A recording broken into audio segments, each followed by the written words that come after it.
ओम श्री गणेशाय नमः। श्री आशुतोषाय नमः। आज हम श्रीमद् भागवत महापुराण सप्ताह कथा एक सदग्रंथ पंचम स्कंद का अध्याय 13 करने जा रहे हैं, जिसमें भवाटवी का वर्णन और रहुगण का संशय नाश का वर्णन किया गया है।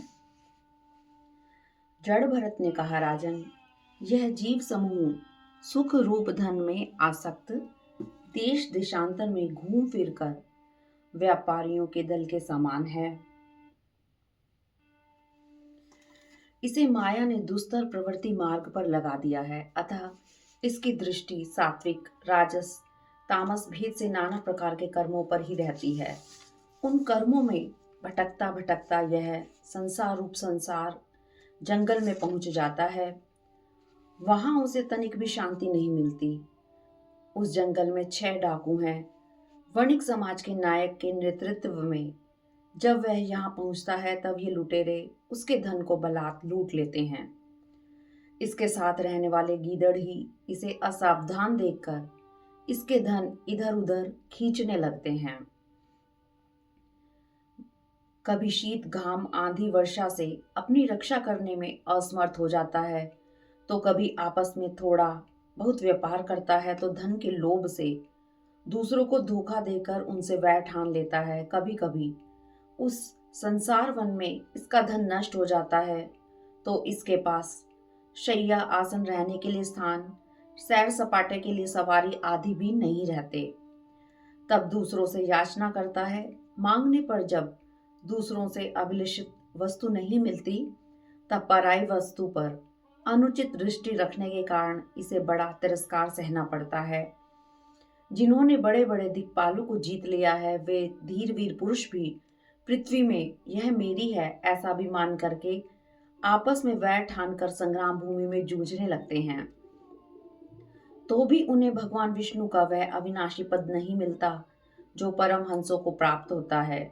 जो मनुष्य माया की प्रेरणा से एक बार इस मार्ग में पहुंच जाता है, उसे भटकते भटकते अंत तक अपने परम पुरुषार्थ का पता नहीं लगता। तुम भी इसी मार्ग से भटक रहे हो, अतः अब प्रजा को दंड देने का कार्य छोड़कर समस्त प्राणियों के सुहृद हो जाओ। विश्व में अनासक्त होकर भगवत सेवा में तीक्ष्ण किया हुआ ज्ञान रूप खड़ग लेकर इस मार्ग को पार कर लो। श्री सुखदेव जी कहते हैं, राजन, इस प्रकार जड़ भरत ने अपना अपमान रखने वाले रहुगण को भी आत्म तत्व का उपदेश दिया। तब राजा रहुगण दीन भाव से उनके चरणों की वंदना करने लगे। फिर वे शांत चित्त और उपेंद्रिय होकर पृथ्वी पर विचरने लगे। परमात्म तत्व का ज्ञान प्राप्त राहुगण भी देह आत्म बुद्धि का उन्होंने त्याग कर दिया। राजा परीक्षित की प्रार्थना से सुखदेव जी ने भवाटवी को स्पष्ट किया। इस तरह पंचम स्कंद का 13 अध्याय समाप्त हुआ। ओम नमो भगवते वासुदेवाय नमः। ओम नमो भगवते वासुदेवाय नमः। अध्याय 14, भवाटवी का स्पष्टीकरण। श्री सुखदेव जी कहते हैं, राजन, देह अभिमानी जीवों के द्वारा सत्वादि गुणों के भेद से शुभ अशुभ और मिश्र 3 प्रकार के कर्म होते रहते हैं। उन कर्मों के द्वारा ही निर्मित नाना प्रकार के शरीरों के साथ होने वाला जो संयोग वियोग आदि रूप अनादि संसार जीव को प्राप्त होता है, उसके अनुभव के 6 द्वार ही मन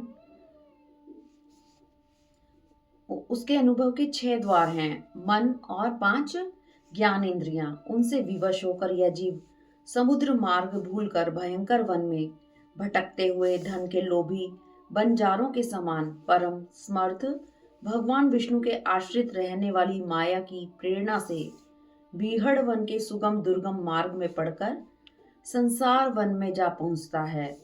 यह वन शमशान के समान अत्यंत अशुभ है। इसमें भटकते हुए उसे अपने शरीर से किए हुए कर्मों का फल भोगना पड़ता है। इस संसार वन में मन सहित 6 इंद्रियां ही अपने कर्मों की दृष्टि से डाकुओं के समान हैं। उस संसार वन में रहने वाले उसके कुटुंबी भी भेड़ियों और गीदड़ों के समान होते हैं। वे उसके धन को वैसे ही छीन लेते हैं जैसे भेड़िए गडरियों से सुरक्षित भेड़ों को उठाकर ले जाते हैं।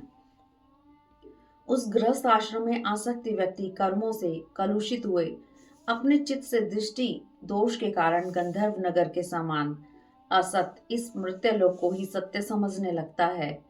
गृहस्थ आश्रम के लिए जिस कर्म विधि का महान विस्तार किया गया है, उसका अनुष्ठान किसी पर्वत की कड़ी चढ़ाई के समान ही है। लोगों को उस ओर प्रवृत्त देखकर उसकी देखा देखी जब यह भी उसे पूरा करने का प्रयास करता है, तब तरह तरह की कठिनाइयों से कलेशित होकर दुखी हो जाता है। कभी विषय सुख रूप मधुकणों को ढूंढते ढूंढते जब यह लुक छिपकर पर स्त्री या पर धन को उड़ाना चाहता है, तब उनके स्वामी या राजा के हाथ से मारा जाकर ऐसे नरक में जाकर गिरता है जिसका कोई छोर नहीं। इसी से ऐसा कहते हैं कि प्रवृत्ति मार्ग में रहकर किए हुए लौकिक और वैदिक दोनों ही प्रकार के कर्म जीव को संसार की ही प्राप्ति कराने वाले होते हैं।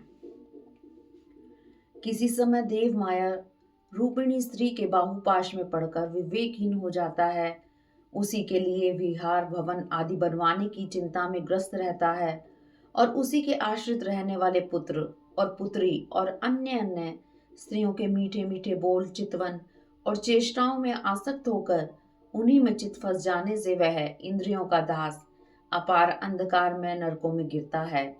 काल चक्र साक्षात विष्णु का आयुध है। वह परमाणु से लेकर द्विपरार्ध पर्यंत क्षण आदि अवयवों से युक्त है। वह निरंतर सावधान होकर घूमता रहता है। जल्दी जल्दी बदलने वाली बाल्य यौवन आदि अवस्थाएं ही उसका वेग हैं। उसके द्वारा वह ब्रह्म से लेकर शुद्र अति शुद्र तृण पर्यंत सभी भूतों का निरंतर संहार करता रहता है। उससे भय मानकर भी जिनका यह कालचक्र निज आयुध है, उन साक्षात यज्ञ पुरुष की आराधना छोड़कर यह मंदमती मनुष्य पाखंडियों के चक्कर में पड़कर उनके कंक गिद्ध बगुला और बटेर के समान आर्य शस्त्र बहिष्कृत देवताओं का आश्रय लेता है, जिनका केवल वेद बाह्य अप्रामाणिक आगमन ने ही किया है। उनसे ठगे जाने पर यह ब्राह्मण की शरण लेता है, किंतु आचार इसे अच्छा नहीं लगता। फिर आचारहीन यह शूद्र कुल में प्रवेश करता है, जिनका स्वभाव वानरों के समान केवल कुटुंब पोषण और स्त्री सेवन ही है। इस प्रकार प्रवृत्ति मार्ग में पड़कर सुख दुख भोगता हुआ यह जीव रोग रूपी गिरी गुहा में फंसकर उसमें रहने वाली मृत्यु रूपी हाथी से डरता रहता है। कभी शोक वियोग दुख कलह आपत्ति आदि में बंधकर सुख दुख के भोग में फंसा रहता है। साधु संगति से यह सदा वंचित रहता है। परमात्मा की ओर यह लौट नहीं पाता। अपने पुण्य कर्म से यदि यह आपत्तियों से छुटकारा पा जाता है, तो भी इसी प्रकार संसार मार्ग में भटकता हुआ इसे इस जन समुदाय में मिल जाता है। यही दशा स्वर्ग आदि उधर लोकों में जानने वाले की भी है। राजर्षि भरत जी ने श्री हरि में अनुरक्त होकर मनोरम स्त्री पुत्र मित्र उधर और राज्य आदि को युवावस्था में ही त्याग दिया था। दूसरों के लिए इन्हें त्यागना बहुत कठिन है।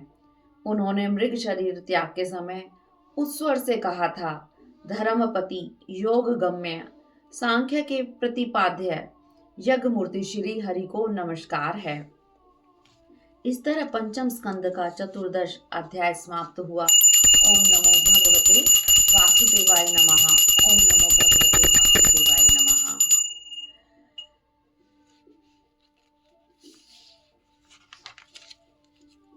अध्याय 15 भरत के वंश का वर्णन। श्री सुखदेव जी कहते हैं, राजन, भरत जी का पुत्र सुमति ऋषभ देव जी के मार्ग का अनुसरण किया। इसीलिए कलयुग में बहुत से पाखंडी अनार्य पुरुष अपनी दुष्ट बुद्धि से वेद विरुद्ध कल्पना करके उसे देवता मानेंगे। उनकी पत्नी वृद्धसेना से देवाजित नामक पुत्र हुआ। देवाजित के वंशजों में महाराज ज्ञ हुए। इनके सभी कर्म परमात्मा श्री हरि के अर्पित होकर परमार्थ रूप बन गए थे, जिससे इन्हें भक्ति योग की प्राप्ति हुई।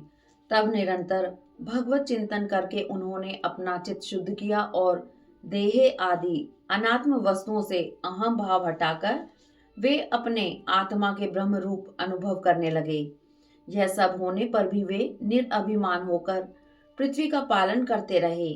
प्राचीन इतिहास को जानने वाले महर ऋषियों ने और महात्माओं ने राजऋषि ज्ञेय के विषय में कहा, अहो, अपने कर्मों से महाराज ज्ञेय की बराबरी कोई नहीं कर सकता। वे साक्षात भगवान ही की कला थे। इस प्रकार वे यज्ञों का विधिवत अनुष्ठान करने वाले मनस्वी, बहुज्ञ, धर्म के रक्षक, लक्ष्मी के प्रिय पात्र, साधु समाज के शिरोमणि और सत्पुरुषों के सच्चे सेवक थे। सत्संकल्प वाली परम साध्वी श्रद्धा, मैत्री और दया आदि दक्ष कन्याओं ने गंगा आदि नदियों के सहित बड़ी प्रसन्नता से उनका अभिषेक किया था। उनकी इच्छा न होने पर भी पृथ्वी देवी ने उनके गुणों पर रीझ कर प्रजा को धन, रत्न आदि सभी अभिष्ट पदार्थ दिए थे। उन्हें कोई कामना न थी, तब भी वेदोक्त कर्मों में उनकी सब प्रकार वेद कर्मों ने उनको सब प्रकार के भोग दिए। राजाओं ने युद्ध स्थल में उनके बाणों से सत्कृत होकर नाना प्रकार की भेंटें दी और ब्राह्मणों ने दक्षिणा आदि धर्म से संतुष्ट होकर उन्हें परलोक में मिलने वाले अपने धर्म फल का छठा अंश दिया। इनके यज्ञ में अधिक सोमपान करने से इंद्र उन्मत्त हो गए थे। इनके श्रद्धा से समर्पित किए हुए यज्ञ फल को भगवान यज्ञ पुरुष ने साक्षात प्रकट होकर ग्रहण किया था, जिनके तृप्त होने से ब्रह्मा जी से लेकर देवता, मनुष्य, पशु, पक्षी, वृक्ष एवं तृण पर्यंत सभी जीव तत्काल तृप्त हो जाते हैं। वे विश्वात्मा श्री हरि नित्य तृप्त होकर भी राजऋषि ज्ञेय के यज्ञ में तृप्त हो गए थे। महाराज ज्ञेय के गयंती के गर्भ से चित्ररथ, सुगति और अवरोधन नामक 3 पुत्र हुए। उनमें चित्ररथ की पत्नी पूर्णा से सम्राट का जन्म हुआ। सम्राट के उत्कला से मरीचि नामक पुत्र हुआ। इस प्रकार इनके वंशजों में सबसे पीछे उत्पन्न हुए महाराज वीरज थे। महाराज वीरज के विषय में यह श्लोक प्रसिद्ध है, जिस प्रकार से भगवान विष्णु देवताओं की शोभा बढ़ाते हैं, उसी प्रकार इस प्रिय व्रत वंश को सब में सबसे पीछे उत्पन्न हुए राजा वीरज ने अपने सुयश से विभूषित किया था। इस तरह पंचम स्कंद का 15 अध्याय समाप्त हुआ। ओम नमो भगवते वासुदेवाय नमः। ओम नमो भगवते वासुदेवाय नमः। अध्याय 16 भुवन कोश का वर्णन। राजा परीक्षित ने पूछा, मुनिवर ने बताया, मुनिवर आपने बताया कि महाराज प्रियव्रत के रथ के पहियों की 7 लीकों से 7 समुद्र बन गए थे, जिसके कारण इस भूमंडल में 7 द्वीपों का विभाग हुआ। अतः अब इन सब का परिमाण और लक्षण बताने की कृपा करें। श्री सुखदेव जी कहते हैं, राजन, ये जम्बू द्वीप जिसमें हम रहते हैं, भूमंडल रूप कमल के कोश स्थानीय जो 7 द्वीप हैं, उनमें सबसे भीतर का कोश है। इसका विस्तार 1 लाख योजन है। यह कमल पत्र के समान गोलाकार है। इसमें 9000 योजन विस्तार वाले 9 वर्ष हैं, जो इनकी सीमाओं का विभाग करने वाले 8 पर्वतों से बटे हुए हैं। इनके बीचों बीच इलावृत नाम का 10वां वर्ष है, जिसके मध्य में कुल पर्वतों का राजा मेरु पर्वत है। यह स्वर्ण में 1 लाख योजन ऊंचा है। उसका विस्तार शिखर पर 32,000 और तलैटी में 16,000 योजन है। 16,000 योजन वह भूमि के भीतर घुसा हुआ है, अर्थात भूमि के बाहर उसकी ऊंचाई 84,000 योजन है। इलावृत वर्ष के उत्तर में क्रमशः नील, श्वेत, श्रृंगवान नाम के 3 पर्वत हैं। ये रम्यक, हिरण्मय और कुरु नाम के वर्षों की सीमा बांधते हैं। वे पूर्व से पश्चिम तक खारे पानी के समुद्र तक फैले हुए हैं। उनमें से प्रत्येक की चौड़ाई 2000 योजन है तथा लंबाई में पहले की अपेक्षा पिछला क्रमशः दशम अंश से कुछ अधिक कम है। चौड़ाई और ऊंचाई सभी समान है। इसी प्रकार इलावृत के दक्षिण और एक के बाद एक निषद, हेमकूट और हिमालय नाम के 3 पर्वत हैं। ये पूर्व पश्चिम की ओर फैले हुए 10-10 योजन ऊंचे हैं। इनसे क्रमशः हरिवर्ष, किमपुरुष और भारतवर्ष की सीमाओं का विभाग होता है। इलावृत के पूर्व और पश्चिम की ओर उत्तर में नील पर्वत और दक्षिण में निषद पर्वत तक फैले हुए गंधमादन और माल्यवान नाम के 2 पर्वत हैं। इनकी चौड़ाई 2000 योजन है और ये भद्रा अश्व एवं केतुमाल नामक 2 वर्षों की सीमा निश्चित करते हैं। मंदर, मेरु मंदर, सुपार्श्व और कुमुद ये 4 10-10 हजार योजन ऊंचे और उतने ही चौड़े पर्वत मेरु पर्वत की आधारभूता थूथनियों के समान बने हुए हैं। इन चारों के ऊपर क्रमशः आम, जामुन, कदम और बड़ के 4 पेड़ हैं। इनमें से प्रत्येक 1100 योजन ऊंचा है और इतना ही इसकी शाखाओं का विस्तार है। इसकी मोटाई 100 योजन है। इनके ऊपर क्रमशः दूध, मधु, ईंख और मीठे जल से भरे 4 सरोवर हैं। यक्ष, किन्नर आदि इनके जल का सेवन कर योग सिद्धियां प्राप्त कर चुके हैं। इन पर क्रमशः नंदन, चैत्र, रथ, विभ्राजक और सर्वतोभद्र नाम के 4 दिव्य उपवन भी हैं। मंदराचल की गोद में 1100 योजन ऊंचा देवताओं का आम्र वृक्ष है। इसके मीठे फल गिरकर जब फटते हैं तो लाल लाल रस बहने लगता है। यह वही अरुणोदा नाम की नदी में परिणत हो जाता है। यही नदी मंदराचल के शिखर से गिरकर अपने जल से इलावृत वर्ष के पूर्वी भाग को सींचती है। श्री पार्वती जी की अनुचरी यक्ष पत्नियां इस जल का सेवन करती है। इससे उनके अंगों में ऐसी सुगंध निकलती है कि उन्हें स्पर्श करके बहने वाली वायु उनके चारों ओर 10-10 योजन तक सारे देश को सुगंध से भर देती है। इसी प्रकार जामुन के वृक्ष से हाथी के समान बड़े बड़े प्राय बिना गुठली के फल गिरते हैं। बहुत ऊंचे से गिरने के कारण वे फट जाते हैं। उनके रस से जम्बू नाम की नदी प्रकट होती है, जो मेरु मंदर पर्वत के 10,000 योजन ऊंचे शिखर से गिरकर इलावृत के दक्षिण भूभाग को सींचती है। उस नदी के दोनों किनारों की मिट्टी उस रस से भीग कर जब वायु और सूर्य के संयोग से सूख जाती है, तब वहीं देवलोक को विभूषित करने वाला जाम्बूनद नाम का सोना बन जाती है। इसे देवता और गंधर्वादी अपनी तरुणी स्त्रियों के सहित मुकुट, कंकण और करधनी आदि आभूषणों के रूप में धारण करते हैं। सुपार्श्व पर्वत पर जो विशाल कदम्ब है, उसके 5 कोटरों से मधु की 5 धाराएं निकलती है। उनकी मोटाई 5 पुर से जितनी है। ये सुपार्श्व के शिखर से गिरकर इलावृत वर्ष के पश्चिमी भाग को अपनी सुगंध से सुवासित करती है। जो लोग इनका मधुपान करते हैं, उनके मुख से निकली हुई वायु अपने चारों ओर 100 योजन तक उसे महका देती है। इसी प्रकार कुमुद पर्वत पर जो शतवलश नाम का वट वृक्ष है, उसकी जटाओं से नीचे की ओर बहने वाले अनेक नद निकलते हैं। वे सब इच्छानुसार भोग देने वाले हैं। उनसे दूध, दही, मधु, घृत, गुड़, अन्न, वस्त्र, शैया, आसन और आभूषण आदि सभी पदार्थ मिल सकते हैं। ये सब कुमुद के शिखर से गिरकर इलावृत के ऊपरी भाग को सींचते हैं।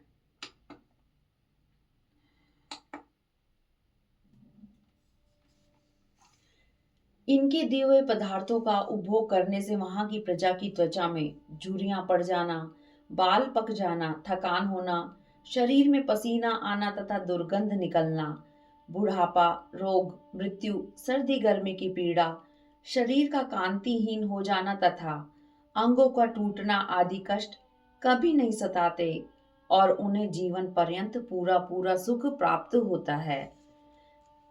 कमल की कर्णिका के चारों ओर जैसे केसर होता है, उसी प्रकार मेरु के मूल देश में उसके चारों ओर कुरंग, कुरर, कुसुम्भ, बेकंक, त्रिकूट, शिशिर, पतंग, रुचक, निषद, श्रीनिवास, कपिल, शंख, वैदुर्य, जारुधि, हंस, ऋषभ, नाग, कालंजर और नारद आदि 20 पर्वत और हैं। इनके सिवा मेरु के पूर्व की ओर जठर और देवकूट नाम के 2 पर्वत हैं, जो 18,000 योजन लंबे तथा 2,000 योजन ऊंचे और चौड़े हैं। इसी प्रकार पश्चिम की ओर पवन और पारियात्र, दक्षिण की ओर कैलाश और करवीर तथा उत्तर की ओर त्रिशृंग और मकर नाम के पर्वत हैं। इन 8 पहाड़ों से चारों ओर से घिरा हुआ सुवर्णगिरि मेरु अग्नि के समान जगमगाता रहता है। कहते हैं मेरु के शिखर पर बीचों बीच भगवान ब्रह्मा जी की स्वर्णमयी पुरी है, जो आकार में समचौरस तथा करोड़ों योजन विस्तार वाली है। उसके नीचे पूर्वादि 8 दिशा और उप दिशाओं में उनके अधिपति इंद्र आदि 8 लोकपालों की 8 पुरियां हैं। वे अपने अपने स्वामी के अनुरूप उन्हीं उन्हीं दिशाओं में है तथा परिमाण में ब्रह्मा जी की पुरी से चौथाई हैं। इस तरह पंचम स्कंद का अध्याय 16 समाप्त हुआ। ओम नमो भगवते वासुदेवाय नमः। ओम नमो भगवते वासुदेवाय नमः। अध्याय 17 गंगा जी का विवरण और भगवान शंकर कृत संकर्षण देव की स्तुति। श्री सुखदेव जी कहते हैं, राजन, जब राजा बलि की यज्ञशाला में साक्षात यज्ञ मूर्ति भगवान विष्णु ने त्रिलोकी को नापने के लिए अपना पैर फैलाया, तब उनके बाएं पैर के अंगूठे के नख से ब्रह्मांड कटाह का ऊपर का भाग फट गया। उस छिद्र में होकर जो ब्रह्मांड से बाहर के जल की धारा आई, वह उस चरण कमल को धोने से उसमें लगी हुई केसर के मिलने से लाल हो गई। उस निर्मल धारा का स्पर्श होते ही संसार के सारे पाप नष्ट हो जाते हैं, किंतु वह सर्वदा निर्मल ही रहती है। पहले किसी और नाम से न पुकार कर उसे भगवत पदी ही कहते थे। वह धारा हजारों युग बीतने पर स्वर्ग के शिरोभाग में स्थित ध्रुवलोक में उतरी, जिसे विष्णुपद भी कहते हैं। वीरवत परीक्षित उस ध्रुवलोक में उतानपाद के पुत्र परम भागवत ध्रुव जी रहते हैं। वे नित्य प्रति बढ़ते हुए भक्ति भाव से यह हमारे कुल देवता का चरणोदक है ऐसा मानकर आज भी उस जल को बड़े आदर से सिर पर चढ़ाते हैं। उस समय प्रेम आवेश के कारण उनका हृदय अत्यंत गदगद हो जाता है। उत्कंठावश परवश मुदे हुए दोनों नयन कुमलों से निर्मल आंसू की धारा बहने लगती है और शरीर में रोमांच आ जाता है। इसके बाद आत्मनिष्ठ सप्तऋषि उनका प्रभाव जानने के कारण यही तपस्या की आत्यंतिक सिद्धि है ऐसा मानकर उसे आज भी इस प्रकार आदर पूर्वक अपने जटाजूट पर वैसे ही धारण करते हैं जैसे मुमुक्षुजन प्राप्त हुई मुक्ति को। ये बड़े ही निष्काम हैं। सर्वात्मा भगवान वासुदेव की निश्चल भक्ति को ही अपना परम धन मानकर इन्होंने अन्य सभी कामनाओं का त्याग दिया है। यहाँ तक कि आत्मज्ञान को भी ये उसके सामने कोई चीज नहीं समझते। वहां से गंगा जी करोड़ों विमानों से घिरे हुए आकाश में होकर उतरती है और चंद्रमंडल को आप्लावित करती मेरु के शिखर पर ब्रह्मपुरी में गिरती है। वहां ये सीता, अलकनंदा, चक्षु और भद्रा नाम से 4 धाराओं में विभक्त हो जाती हैं तथा अलग अलग चारों दिशाओं में बहती हुई अंत में नद नदियों के अधीश्वर समुद्र में गिर जाती हैं। इनमें सीता ब्रह्मपुरी से गिरकर केसरांचलों के सर्वोच्च शिखरों से होकर नीचे की ओर बहती गंधमादन के शिखरों पर गिरती है और भद्रा अश्ववर्ष को पलावित कर पूर्व की ओर खारे समुद्र में मिल जाती है। इस प्रकार चक्षु माल्यवान के शिखर पर पहुंचकर वहां से बेरोक टोक केतुमाल वर्ष में बहती पश्चिम की ओर शार समुद्र में जा गिरती है। भद्रा मेरु पर्वत के शिखरों से उत्तर की ओर गिरती है तथा एक पर्वत से दूसरे पर्वत पर जाती अंत में श्रृंगवान के शिखर से गिरकर उत्तर कुरु देश में होकर उत्तर की ओर बहती हुई समुद्र में मिल जाती है। अलकनंदा ब्रह्मपुरी से दक्षिण की ओर गिरकर अनेकों गिरि शिखरों को लांघती हेमकूट पर्वत पर पहुंचती है। वहां से अत्यंत तीव्र वेग से हिमालय के शिखरों को चीरती हुई भारतवर्ष में आती है और फिर दक्षिण की ओर समुद्र में जा मिलती है। इसमें स्नान करने के लिए आने वाले पुरुषों को पद पद पर अश्वमेध और रासूय आदि यज्ञों का फल भी दुर्लभ नहीं है। प्रत्येक वर्ष में मेरु आदि पर्वतों से निकली हुई और भी सैकड़ों नद नदियां हैं। इन सब वर्षों में भारतवर्ष ही कर्म भूमि है।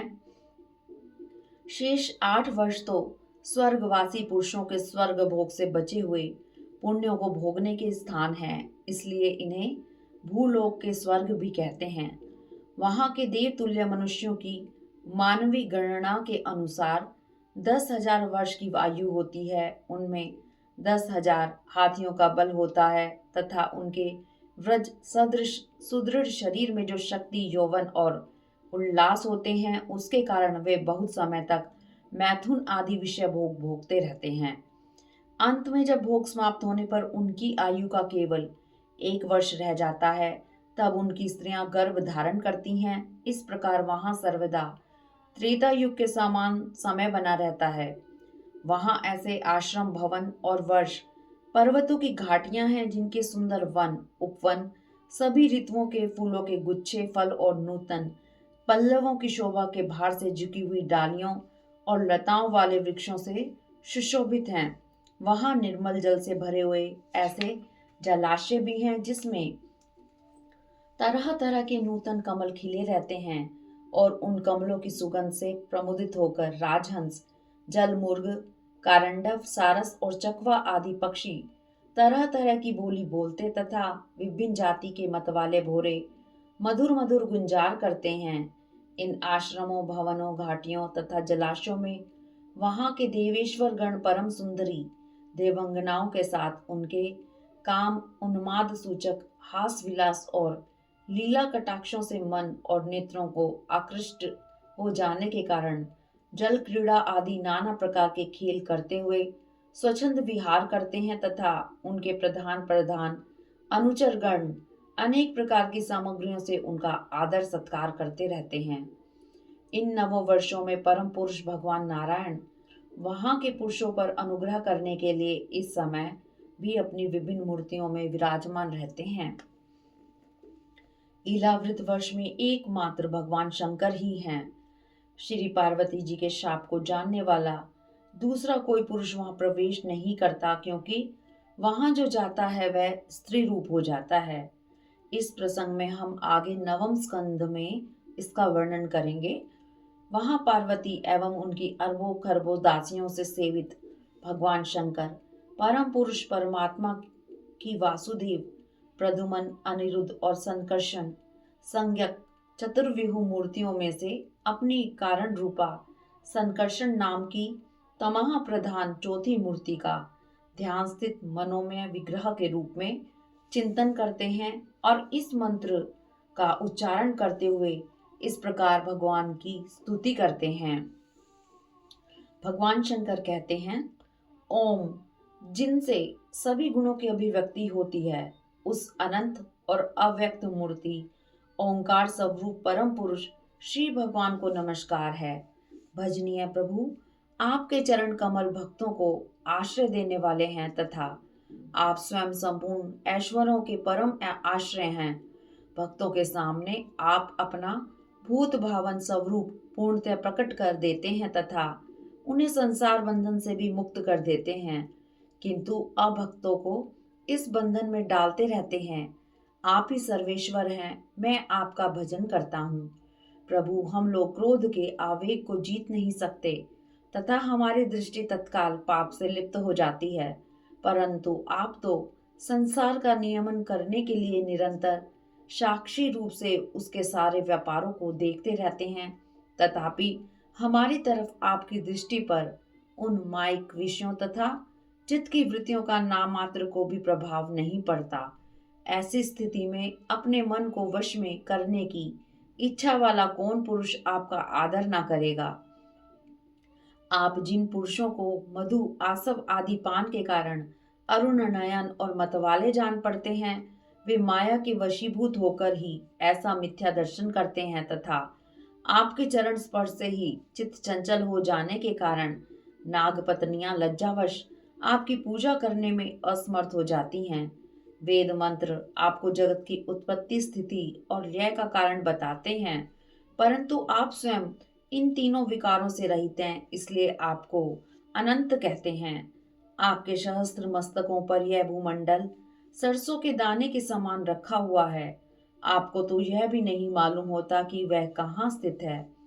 जिनसे उत्पन्न हुआ मैं अहंकार रूप अपने त्रिगुण में तेज से देवता, इंद्रिय और भूतों की रचना करता हूँ। वे विज्ञान के आश्रय भगवान ब्रह्मा जी भी आपके ही महतत्व संज्ञक प्रथम गुण में स्वरूप हैं।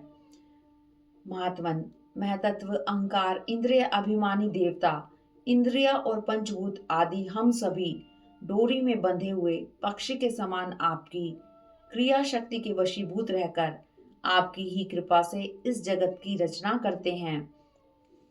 सत्वादी गुणों की सृष्टि से मोहित हुआ यह जीव आपकी ही रची हुई तथा कर्म बंधन में बांधने वाली माया को ही कदाचित जान भी लेता है, किंतु उससे मुक्त होने का उपाय उसे सुगमता से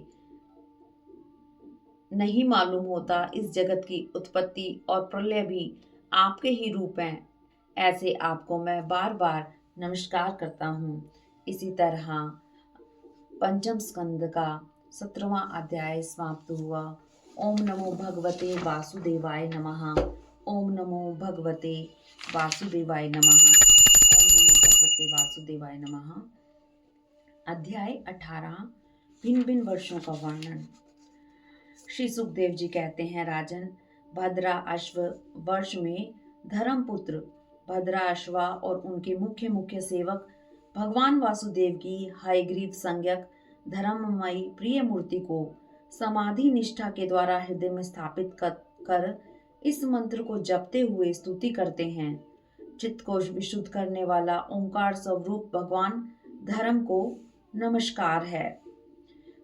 मंत्र है ओम नमो भगवते धर्ममाया आत्म विशोधनाय नमः इति। आपका विग्रह मनुष्य और घोड़े का संयुक्त रूप है। प्रलय काल में जब दैत्यगण वेदों को चुरा ले गए थे, तब ब्रह्मा जी की प्रार्थना करने पर आपने उन्हें रसातल से लाकर दिया था। आपको मैं नमस्कार करता हूँ। हरिवर्ष खंड में भगवान नरसिंह रूप में रहते हैं। उनके इस रूप की महाभागवत प्रहलाद जी उस वर्ष के अन्य पुरुषों के साथ उपासना करते हैं। ओंकार स्वरूप भगवान नरसिंह जी को नमस्कार है। आप अग्नि आदि तेजों के भी तेज हैं। आपको नमस्कार हैं। हे व्रजनक, हे व्रजदंष्ट, आप हमारे समीप प्रकट होइए। हमारी कर्म वासनाओं को जला डालिए। हमारे अज्ञान रूप अंधकार को भी नष्ट कीजिए। ओम स्वाहा, हमारे अंतःकरण में अभयदान देते हुए प्रकाशित होइए। ओम शोम, केतुमाल वर्ष में लक्ष्मी जी का तथा संवत्सर नामक प्रजापति के पुत्र और पुत्रियों का प्रिय करने के लिए भगवान कामदेव रूप से निवास करते हैं। उन रात्रि की अभिमानी देवता रूप कन्याओं और दिवस अभिमानी देवताओं रूप पुत्रों की संख्या मनुष्यों की 100 वर्ष की आयु के दिन और रात के बराबर अर्थात 36,000 वर्ष है। वे ही उस वर्ष के अधिपति हैं। वे कन्याएं श्री नारायण के श्रेष्ठ अस्त्र सुदर्शन चक्र के तेज से डर जाती हैं, इसलिए प्रत्येक वर्ष के अंत में उनके गर्भ नष्ट होकर गिर जाते हैं। श्री लक्ष्मी जी की रात्रि के समय प्रजापति संवत्सर की कन्याओं सहित और दिन में उनके पतियों के सहित श्रेष्ठ वस्तुओं के आकर हैं क्रियाशील, ज्ञानशील और संकल्प अध्यवसाय आदि चित्त के धर्मों तथा उनके विषयों के अधीश्वर हैं। 11 इंद्रियां और 5 विषय इन 16 कलाओं से युक्त हैं। वेदोक्त कर्मों से प्राप्त होते हैं तथा अन्नमय, अमृतमय और सर्वमय हैं। उन मानसिक, इंद्रियक एवं शारीरिक बल स्वरूप परम सुंदर भगवान कामदेव को ओम हाम ह्रीम ह्रूम ओम नमो भगवते ऋषिकेशाय इन बीज मंत्रों के सहित सब ओर से नमस्कार है।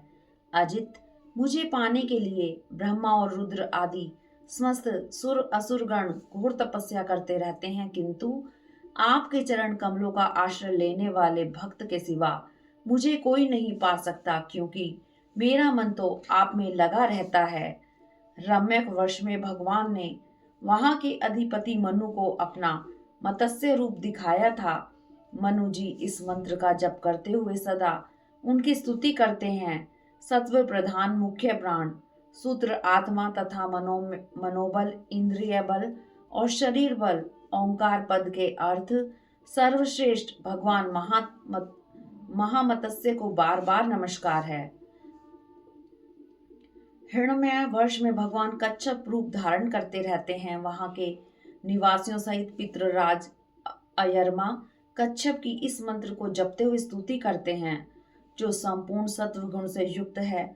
जल में विचरते रहने के कारण जिनके स्थान का कोई निश्चय नहीं है तथा जो काल की मर्यादा के बाहर है, उन ओंकार स्वरूप सर्वव्यापक सर्व आधार भगवान कच्छप को बार बार नमस्कार है।